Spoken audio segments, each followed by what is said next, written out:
Absolutely. Good morning, everybody. Thank you for coming out to our wild and crazy 1 million cups. We're thrown for a loop, but Ed has saved us once again. So, Ed, you got to give him a round of applause in the back there. And to that point, I do have to point out that Ed has been such a fantastic addition to the library. The library provides us with this space free of charge every week so that we can host 1 million cups and give entrepreneurs some visibility in the community and run this program, which we feel is really important. So Ed's been really critical in making that happen and being really supportive of us and making sure our technology works. So thank you again, Ed, for everything that you do for 1 million cups and for the community. In addition to Ed, we're really thankful for Field 59. We've got Derek back here. Derek does the live stream every week and the recordings on our YouTube and website. So if you've missed any past presenters, feel free to check them out. Or if you can't make a presentation, we'd love to have you tune in. And if you aren't signed up for our newsletter, sign up because that's another great way to get the direct link to the live stream. And today we have coffee from Crescendo, and it's sponsored by 100 State. We're really thankful for their involvement, and they've been sponsoring us for the rest of 2016 and some of 2017, which is absolutely fantastic. As far as happenings in the community that I just want to touch on really quick, we've got an event that I'm hosting with Chauvin Thacker on August 19th. I think I've told some of you about it. It's called The System, the Failures, and the Consequences on the Country. And we have Dean Strang and Jerry Booting from Making a Murderer, along with 2 people from the Wisconsin Innocence Project and Emily Baxter coming out. There are some great sponsors for that event, from everything from Farwell, the library, Field 59. We also have Octopi Brewery providing beer and Underground Collective providing food. And then during Forward Fest, which if you haven't gotten your Forward Fest pass, you definitely should. It's going to be, I think an event this year, an event as a whole to top other years this year because there's so much involvement and so much that you can do. 1 Million Cups will be a part of Ben Fair and the Badger Summit. We'll also be doing a event with the Doyen Group. So one female entrepreneur will walk away with $5,000. We're really excited about that. And that event is a little bit different than our typical here. It's you have to buy a ticket for the event, which is a little bit different for us because we haven't done that before, but it typically sells out. And it's a great way to support female entrepreneurs in general in the Madison community. So that's it on announcements. We're going to do some quick introductions, so if you can go around the room and we'll say who you are and who you're with. That would be fantastic. I'm Rachel Neal. I'm one of the organizers of 1 Million Cups. I also work at Nordic. Hi, my name is Juan Gomez. I'm with the Wisconsin Economic Development Corporation. Robin Swaminathan with Lux Family Chiropractic. Gretchen Lentz with CBRE. I'm Tom Willis. I'm an intellectual property and patent consultant. Teresa Cobell, Cobell Law Offices. Annie Asher, Posturally. Shannon Flash, CUNY Mutual Group. I'm Ashley Powell with BendyWorks and the Madison Women in Tech. I'm Alex Ryan with SunPower Corporation and the solar industry. Bill Andre, healthcare IT professional, currently looking.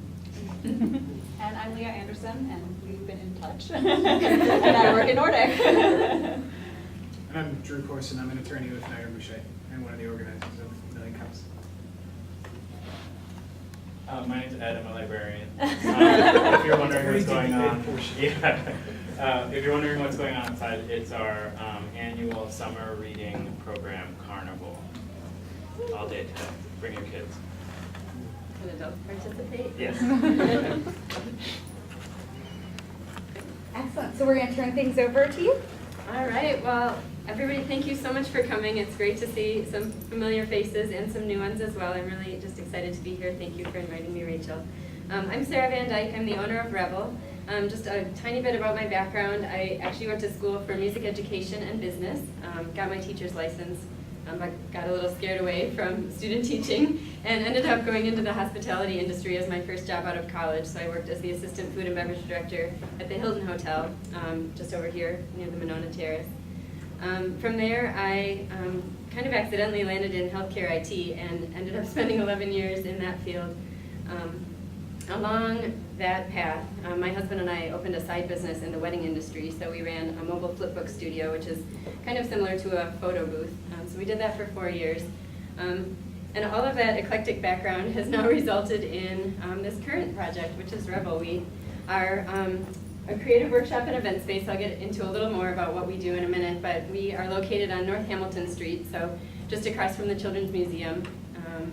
If you can picture walking from Hamilton's restaurant down to Bradbury's, we're just right on that street there.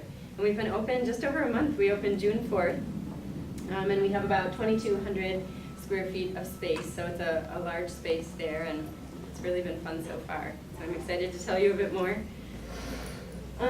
So our mission is really to curate fun and unique experiences that help our guests create things, feel inspired, and really just celebrate the joy that you can find in the everyday.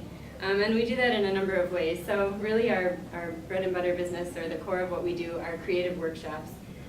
What does that mean? It's really a mix of things. We do everything from watercolor painting to calligraphy to craft cocktail mixing to flower arranging. Really anything that might fall into the category of modern craft or lifestyle type workshops. Other offerings that we have, we're open 6 days a week, and really anytime we're open, people can drop in to what we call our craft bar.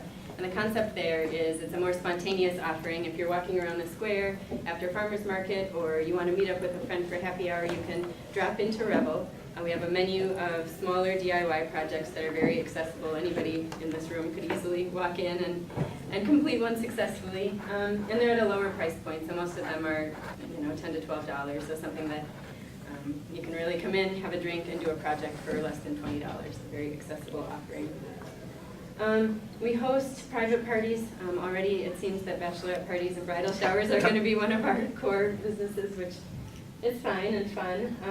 And then we also do corporate events. So we've had a number of teams already come in for team building, brainstorming sessions. The vibe of our space, we've gone for just kind of a very fresh and inspiring look to the space, very different from a hotel banquet room or something like that. And so I think when people walk in, they feel as if it would be a good space to generate some of those ideas and just kind of reset from the normal business space.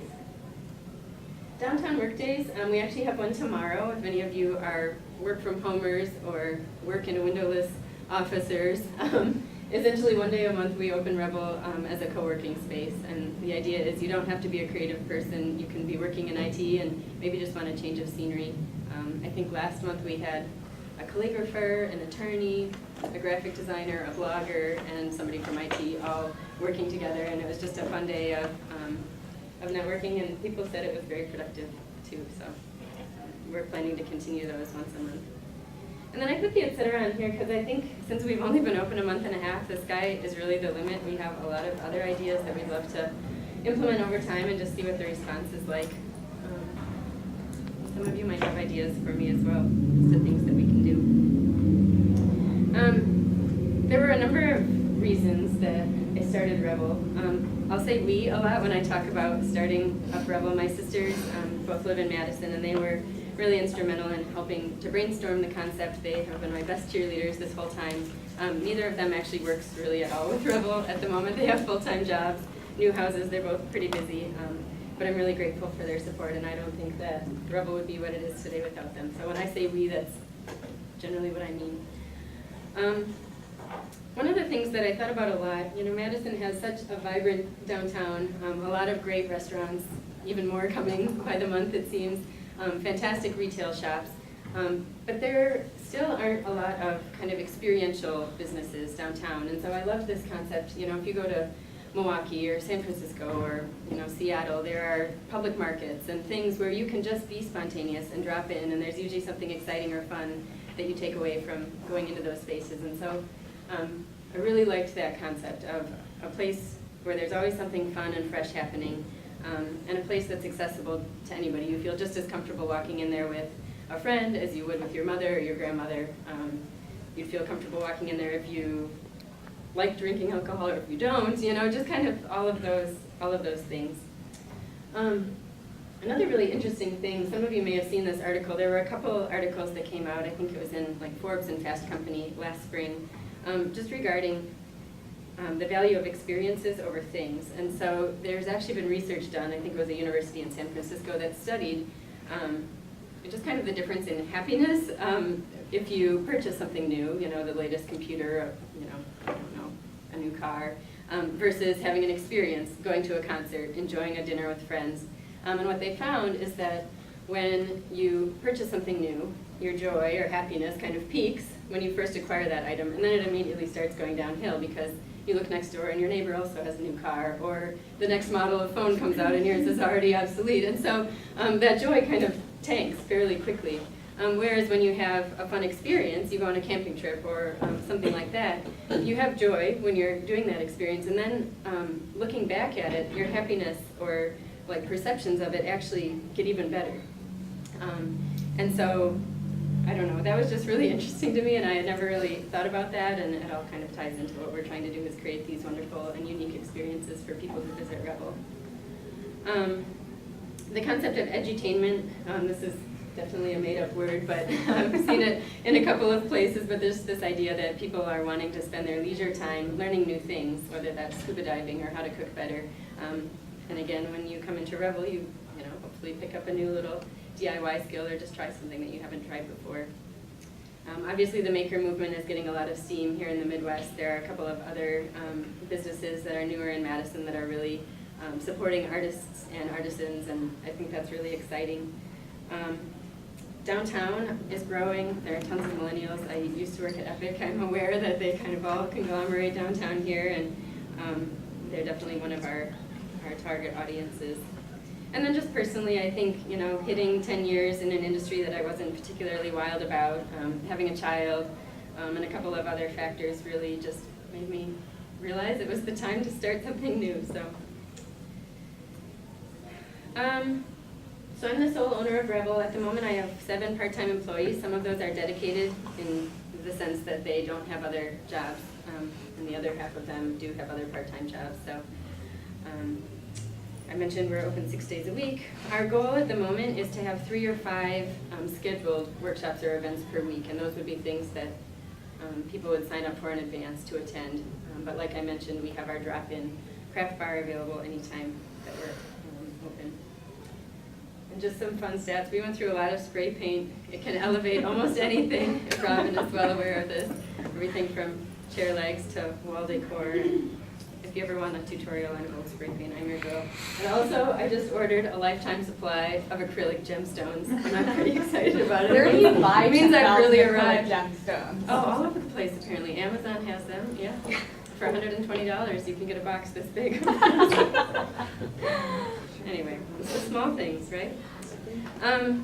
So some early observations or success. Again, I feel kind of silly trying to draw any trends since we've only been open about a month, but I've been really pleased to see that we've already had quite a bit of repeat business. So we've had probably at least 15 people who have come 2 or 3 times already in the short amount of time that we've been open, and that's for either the drop-ins or the workshops or a combination of both. And so I hope to see that trend continue. What that says to me is that people are enjoying their experience when they come in and are wanting to do more, which is great.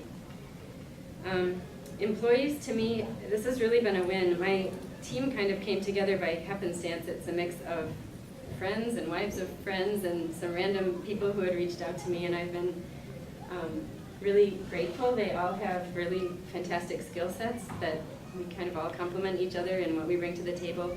And some of them are, 24-year-olds right out of college, and so they have a different network than I do, and it's just been really fantastic so far, so I feel very lucky to have that team. The flexibility and appeal of our physical space, I mentioned a couple minutes ago, I think the sky's kind of the limit for what we can do at Revel, and one of the reasons for that is that it's set up in a way that can be changed or configured differently depending on the event, and we've already gotten to experience that as we've had different groups and workshops in this space. And then I think it's just because we're new, but we've had a fair number of just kind of unpaid media mentions. We have a couple of articles coming out about us in local publications in the coming months, which I feel like a little local celebrity kind of is kind of weird. But I'm very grateful for them, and I think that's a great thing just to help get the word out.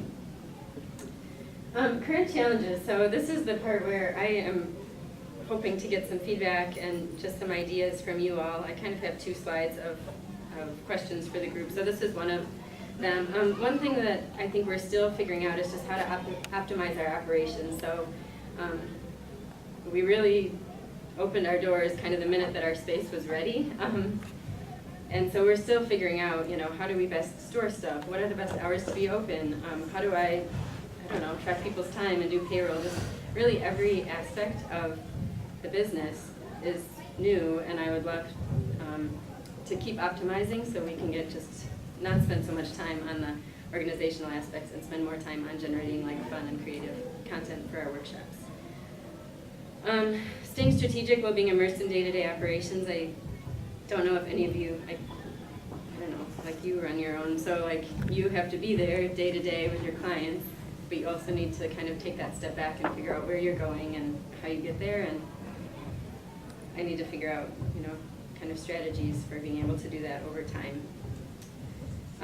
Getting ahead with our event calendar right now, we're booking events out just about a month, which really isn't enough, especially in the busy summer months. I think we're finding that people are having good feedback. They're liking the events that we're putting on the calendar, but most of them are already booked, even for August and September. And so at some point we need to really get ahead of that and start planning and getting things on the calendar in advance.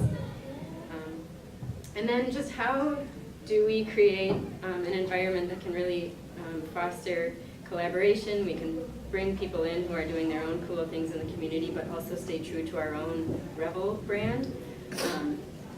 I feel like I've already been struggling with that. I have a lot of really talented friends, and many of them are interested in doing things in our space, and oftentimes that is a good match and it makes sense, and sometimes it's not. And how do you have those conversations and make sure that you're building up your own business in a way that's true to your vision while also not ruining friendships and business relationships that you have. I don't know a nicer way to say that, but I'll talk for a minute just about future plans, and then I do have a slide of just questions to kind of open up to you all if you have thoughts for me. But future plans, I think it will make sense to formalize my team's roles and responsibilities. As I mentioned, everybody really is kind of multi-talented, and right now I'm learning really what everybody's skill set is, but over time it's going to make sense for us to each have an area of focus just so we can run smarter and not be duplicating effort. Generating more workshop and event content in-house. Really, this is kind of a no-brainer, but as you can imagine, anytime we bring somebody in to lead a workshop, we are paying them to do that, whereas if we lead a workshop with somebody from our team, that's a much lower cost. So, more collaborations, having more of a kind of menu or packet that we can give to private and corporate groups who are interested in coming in, so they know what we can all offer. We can do more than just, charge a room rental fee. Maybe there are some add-ons that would be value add to them and help us get additional revenue. And then expansion, I think maybe way down the line, my goal right now is just to make this location and everything as successful as it can be, and then evaluate if it would make sense to do anything more. All right. So food for thought, questions for the group. It sounds like some of you might have good ideas for me on these. How do I effectively delegate tasks while also being smart about employee costs? So right now I'm in that world of, well, I have somebody and I could pay them $15 an hour to do this task, but I could just stay up late and do it myself and not pay the employee. But again, that doesn't really help me be in that strategic mindset when I'm sanding cement coasters at midnight on a Tuesday. So, just for example. So just kind of ideas or strategies of, maybe what things I should be thinking about with that. How do we keep our workshop and event content fresh, but also get economies of scale? So one of the reasons the paint bars are so successful is because they buy 2 supplies, they are 3: brushes, canvas, and paint. And all of their workshops only use those 3 supplies. And the challenge with what we're trying to do is when you bring in flowers on one day and cement coasters on the next and calligraphy on the next, you need a lot of different supplies and equipment to, effectively do those workshops. And so how do we, not get boring or predictable, but also not keep buying new stuff all the time. Margins compared to operational expense. So I guess the feedback I'm looking for here is there a ratio for to ask the question really, but right now I feel like being so new, I don't even have a great handle on what our month-to-month operational expenses will be, because we're still getting stuff that we need for the space to be set up, figuring out our last insurance items. There's just a lot of things that are still kind of tacking on to what will be our operational expenses. So it's hard when we're setting up a workshop or a drop-in craft project, what margin should I be looking to make on those projects if I'm not entirely sure what my operational expenses are. That's a scary thing to say out loud, but we'll figure it out. And then just marketing, so we have all these great events, but what is the best way to get them out? So if you all have feedback on event calendars or publications that you look at the most for finding fun things to do in Madison, I'd love to hear those. And I think that was awesome. I have a question. Let's say I bring in a group of 8, maybe clients or something like that, just as a workshop. Can you describe what one of your workshops would be? Oh, sure. Well, at this point, it's really flexible as to what we do. We've had groups come in to do everything from etching on wine glasses combined with a wine tasting to the corporate group that was in yesterday was doing cement coasters where they were putting, basically just decorating the tops of them, and then they go home with a set of coasters. It's very flexible, which I know is a bad answer. I think a lot of groups are looking for more guidance, which is why I'd like to have kind of a handout and say, here are your 5 options for workshops that we can pull together for you. I think it also depends on the goals for that group. So it might be different if you're bringing in a bunch of girlfriends and than if you're bringing in a bunch of clients. And so, you know, yesterday we had, I think, 7 men and 2 women in the group, which is very different from our typical workshop mix. And so we were looking, you know, cement and concrete kind of as manly, and they don't feel so weird working with it. And so that was why I picked that project for that group, because I wanted something that the guys would be willing to sit down and do.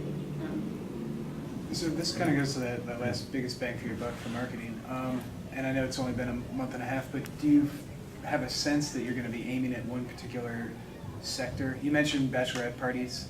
So if that were the case, would you be targeting like wedding expos or wedding publications? Yeah, I think, you know, first and foremost, I think the millennials, and I'll say that in the most general sense, like they're the ones who are out and about on the weekends looking for fun and new things to do. I think the mom crowd is potentially a big one. People who have kids need breaks and they like drinking wine while they chat with friends, and so the mom is a big group. And then we have definitely thought about doing the wedding expos too.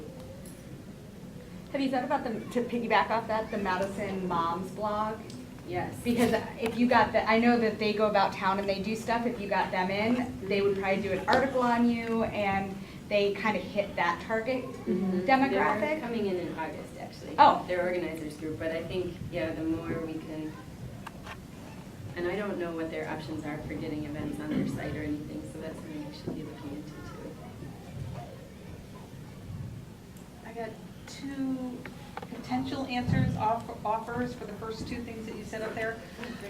For delegating, I had that problem for so long, and one thing that I instilled this rule: if I am super organized with people that I hire, so if I'm trying to decide on something, or if I'm trying to figure out what I want, if I'm choosing between 2 different softwares or whatever, then I tend to work with it myself.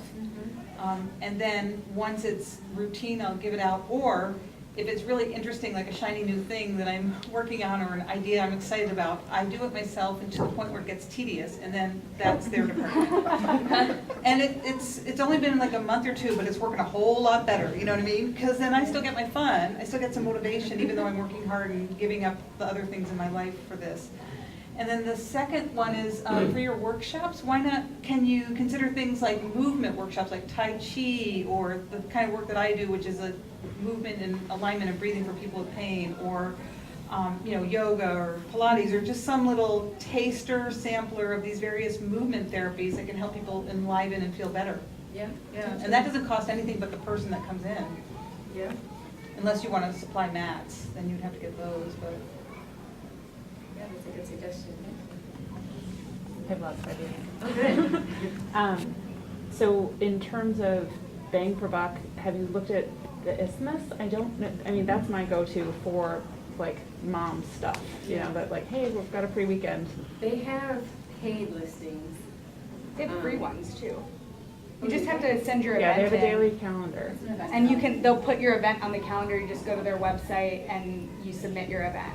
I must have done it the wrong way, because I submitted ours, and then they said, no, you need to pay if they're not free events. Ah, that might be the So if case. I they're wasn't free sure about events, that. you can get them on their calendar that goes out in the weekly paper. What about doing a free teaser event, like have people come in and do something that's like, people can get to know the space for free, and then they can stay and do a craft or an add-on, so that you could get into some of those, get people in the door. Like maybe there's an introductory craft that they could do that wouldn't cost you a lot, but would get people excited, and then they could do add-ons. Yeah. Along the lines of, what else you can offer that doesn't bust the budget and keeps everything fresh is comedy, improv, and theater type games and theater things, people love stuff like that. Yeah. Especially guys. Guys really like comedy, improv.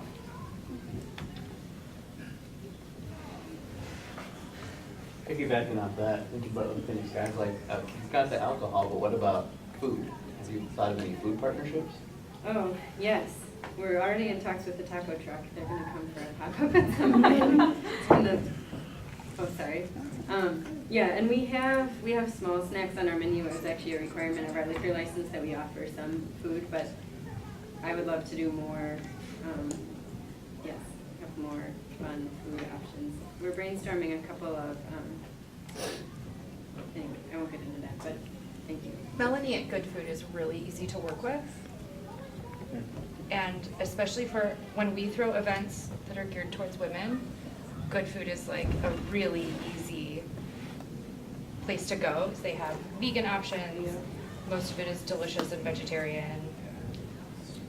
Super good. So I have some ideas for you on the marketing front. Okay. Thrivent Financial, one of the ways that they sell the constituents is they want to put together events, and they want to get like 10 people who are interested in the same things together. Okay. And I'm interested in Revel because I'm excited to take clients there. There are only so many lunches per week that I can have, only so many breakfasts, only so many dinners. And then I came up with the brilliant idea that for other women, we would go get pedicures, but realistically, you can only do like 3 pedicures a month tops. Whoa! Yeah, no, so that's, I actually, like my funny story about this is I went to get a pre-pedicure before taking a client to get a pedicure because I couldn't actually show my nature toes. So I had to get a pre-pedicure, and then like 3 days later it was like, oh, my toes, they're just so need a pedicure. So I love the idea that like we could have a happy hour at 4 o'clock with a female client, but Thrivent Financial I think would be very interested in. I have your email address. I will email you. There's a contact that puts that together for Thrivent reps. Oh, okay. Mothers groups. I think I mentioned mothers of preschoolers. That they do moms' night outs all the time, and there are 5 or 6 MOPS groups at different churches. And they are really not fans of people wanting to come in because everybody's selling Arbonne and leggings or whatever, wants to sell to those groups. But I think if you target your communication towards a mom's night out, you'll have a better response. Bridal shows, I think for you that should be an automatic. Don't consider it, just do it. There's a group called. You've never been in a bride. No, I used to own a jewelry company. We did bridal shows all the time. They're like exhausting, but that's like there are just not that many places that you can get women who are looking for vendors. There's something called the Women's Business Forum that has women downtown on the Isthmus get together for a lunch once a month maybe.